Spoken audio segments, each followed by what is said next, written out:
Poco F2। জি হ্যাঁ বন্ধুরা, এই পোকো F2 স্মার্টফোনটির জন্য আমরা অনেক সময় ধরে ধৈর্য ধরে বসেছিলাম এবং পোকো F1 এর সাকসেসরের পর পোকো F2 জন্য সবাই আশা করেছিল। তো ফ্রেন্ডস, পোকো F2 তো এখনো অফিসিয়ালিতে লঞ্চ হয়নি, কিন্তু চায়নায় একটি চাইনিজ ভিডিওতে এর একটি ডেমো মডেল পাওয়া গিয়েছে এবং ওই ডেমো মডেল থেকে এর মধ্যে কি থাকছে অফিসিয়ালি এবং ফ্রেন্ডস ডেমো মডেলটি লুক, তার আনবক্সিং, তার বক্স আপনাদের সাথে আমি শেয়ার করব। কিন্তু ফ্রেন্ডস, তার আগে সবার প্রথমে আপনাদের কাছ থেকে একটি ভিডিওটি যদি ভালো লেগে থাকে তাহলে একটি লাইক চেয়ে নেব এবং তার সাথে চ্যানেলটিকেও সাবস্ক্রাইব করতে একদমই ভুলবেন না। তো বন্ধুরা, চলুন দেরি না করে শুরু করা যাক।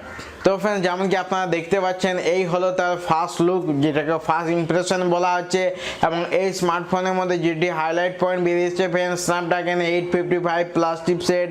জি হ্যাঁ বন্ধুরা, আর এটা নর্মালি এটা ভাবারই বিষয়, কেন কি ফ্রেন্ডস যে পোকো F1 ছিল তাতেও সেই সময় লেটেস্ট প্রসেসর ছিল এবং যেহেতু এই সময় লেটেস্ট প্রসেসর স্ন্যাপড্রাগন 855 প্লাস, তাই স্ন্যাপড্রাগন 855 প্লাস এর মধ্যে থাকবে। এবং এরই সাথে ফ্রেন্ডস ক্যামেরাতে ডুয়েল ক্যামেরা সেটআপই দেওয়া গিয়েছে, যেটি ডেমো মডেল থেকে জানা যাচ্ছে, কিন্তু জানি না ভবিষ্যতে কি হবে বা আমাদের ইন্ডিয়াতে কিভাবে আসতে চলেছে।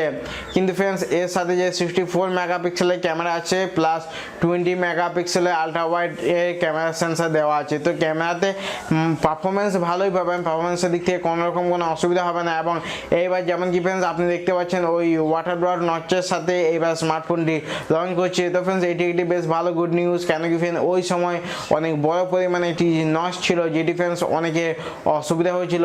এর সাথে ফ্রেন্ডস এই যে স্মার্টফোন আসতে চলেছে এর মধ্যে ফ্রেন্ডস 6000 mAh এর একটি ব্যাটারি পেয়ে যাবেন, যেটি ফ্রেন্ডস 45 ওয়াটের ফাস্ট চার্জিং সাপোর্টেড। হ্যাঁ বন্ধুরা, এটি একটি খুবই গুড নিউজ বলা যায়, কেন কি ফ্রেন্ডস এই সময় actually friends Poco F2 friends mainly for gaming পারপাসের জন্য সব থেকে বেস্ট স্মার্টফোন বলা হয়। তো তার জন্য ব্যাটারি লাইফ তো একটি ভালো ব্যাটারি লাইফ এবং ফাস্ট চার্জিং এগুলো কম্পালসারি প্রয়োজনই আমাদের এই সময়, যেমন কি ব্যাটারি লাইফ একটি মোস্ট ইম্পর্টেন্ট জিনিস হয়ে দাঁড়িয়েছে। এবং এরই সাথে ফ্রেন্ডস নেটওয়ার্ক কানেক্টিভিটি সম্বন্ধে কথা বললে ডুয়েল 4Gর সাথে এই স্মার্টফোনটি লঞ্চ হবে। তো ফ্রেন্ডস এটিও একটি গুড নিউজ, কোনো অসুবিধা নেই। এবং এরই সাথে ফ্রেন্ডস আপনি 6GB 8GB RAM variant, 128GB 256GB storage variant পেয়ে যাবেন এই স্মার্টফোনটির মধ্যে। এবং এর সাথে যে এই যে লঞ্চ ইভেন্ট সম্পর্কে আমাদের কোনো রুমার্স বেরিয়ে আসেনি, কেন কি অফিসিয়ালি নিউজ আমি আলোচনা করছি না, আনঅফিসিয়ালি একটি ডেমো মডেল বেরিয়ে এসছে, তারই ভিত্তিতে আমি আজ আপনাদের সাথে আলোচনা করলাম। এবং ফ্রেন্ডস, আমার এই যে আলোচনা আপনার কীরকম লাগলো নিচে কমেন্টে অবশ্যই জানান এবং ভিডিওটিকে লাইক করতে একদমই ভুলবেন না। তো বন্ধুরা, আবার চলুন পরের ভিডিওতে দেখা হবে। Take care, bye by.